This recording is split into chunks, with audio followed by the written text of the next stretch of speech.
Bom, quinto ano, nós estamos dando continuidade à nossa aula de português, né? Do quarto bimestre, nós já tivemos a aula do dia 5, né? Iniciamos e hoje nós estamos dando sequência. Nesse ano de 2020, a gente vem tratando desde o primeiro bimestre sobre alguns assuntos consecutivos, né? E a cada bimestre nós aprendemos um pouco sobre eles. E isso vai fazendo o quê? Aprimorando o nosso conhecimento, né? E nós vamos tendo muito mais oportunidades de trabalhar esses assuntos com propriedade.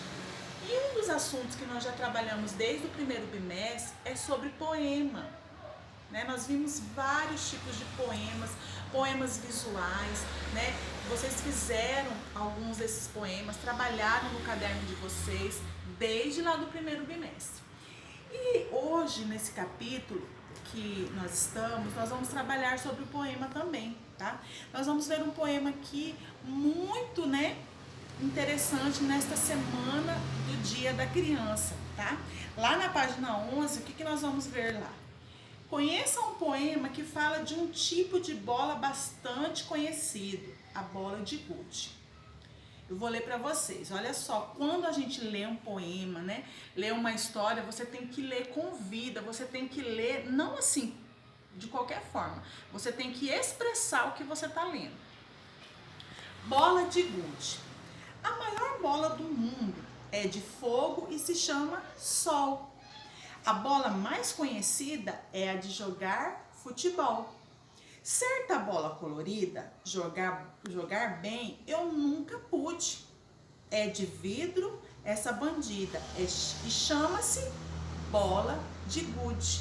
Olha que interessante, e aí tem aqui, né, a foto, né, das bolinhas de gude.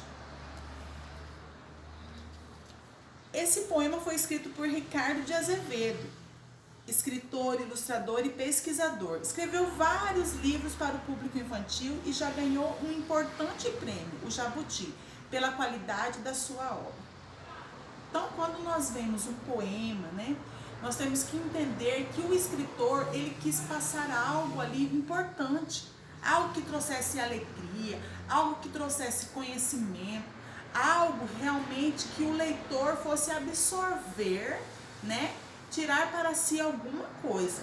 E geralmente esses poemas trazem muita alegria, né? Trazem novidades para quem lê. E aqui nós vamos aprendendo ainda a trabalhar as estrofes, vamos trabalhando os versos, né, crianças, nessas atividades aqui. E olha só, nós vamos trabalhar também hoje sobre a variação linguística, tá? Vocês se recordam o que é a variação linguística?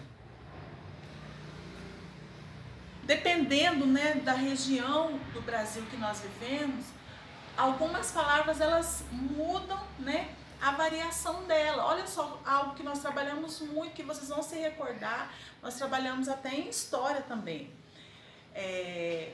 A tangerina, né? Quais nomes mesmo que nós... Caiu até na prova sobre essa questão. A tangerina em alguns lugares ela é chamada de mexerica, em outros lugares ela é chamada de mimosa, né?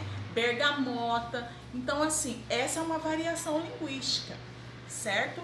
E aqui hoje, quando nós vamos trabalhar nesse capítulo, nós estamos trabalhando com esse texto aqui, com esse poema sobre a bolinha de gude.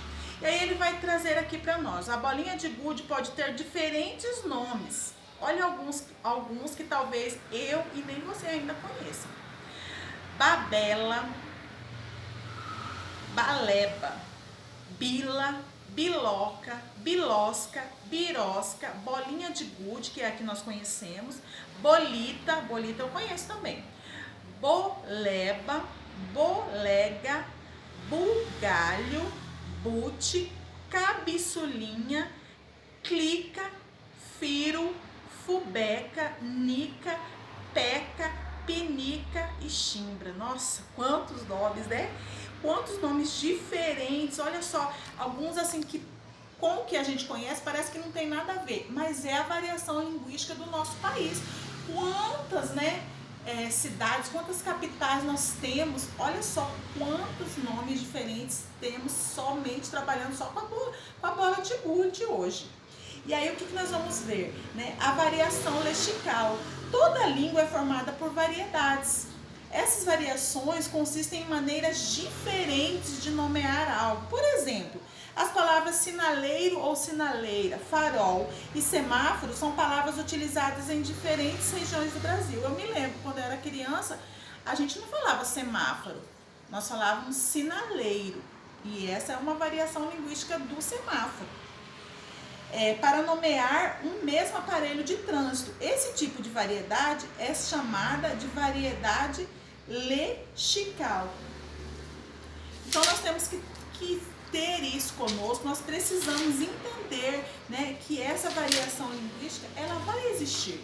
A gente convive com tantos colegas, né, muitos deles vêm de fora, vêm lá do sul, né, vêm lá do Rio de Janeiro, de São Paulo, e cada um desses lugares, né, temos colegas do Nordeste, cada um desses lugares que eles vêm, eles trazem uma variação linguística, e às vezes você vai brincar com o seu colega, né, vocês vão brincar, por exemplo, esse que está agora, a bolinha de gude. Aí o seu colega ele chama de bolita, ou ele chama de algum desses outros nomes que nós colocamos aqui, aí de repente você vai achar até engraçado, mas essa é a variação linguística, né, do nosso país. E a locução verbal, professora? Né? Nós vamos trabalhar também. A locução verbal ela é uma estrutura formada por 2 verbos, crianças. Deve capturar verbo auxiliar principal. O verbo principal expressa a ideia de fato. Nesse caso aqui, ó, capturar, né? Olha só o exemplo que tá aqui, ó. Dentro dessa frase aqui que nós vamos ler, o jogador com a onça deve capturar 5 cachorros. O jogador com os cachorros deve encurralar a onça, deixando-a sem possibilidade de se mover no tabuleiro. Então, o verbo auxiliar aqui, o verbo principal, expressa a ideia, né, nesse caso aqui, de capturar algo. E aí nós vamos ver aqui nessa concordância verbal, olha só. Em uma locução, o verbo auxiliar varia para concordar o sujeito. Olha só a frase que nós temos aqui, ó. O jogador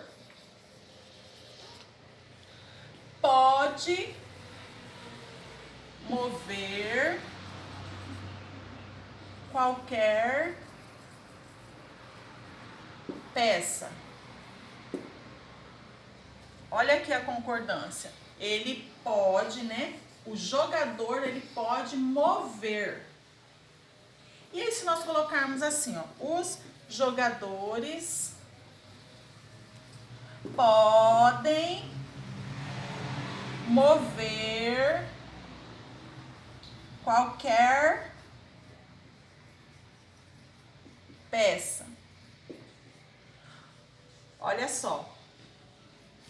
Podem, né? Os jogadores podem mover qualquer peça. Então, o que está falando aqui? Que o verbo auxiliar pode variar para concordar com o sujeito. E aí nós vamos trabalhar aqui, ó, os exercícios, né, desse capítulo. E aí, olha só, vocês vão fazer as atividades junto comigo e nós vamos trabalhando e entendendo mais um pouco dessa matéria, tá bom? Vamos lá trabalhar então com os nossos exercícios.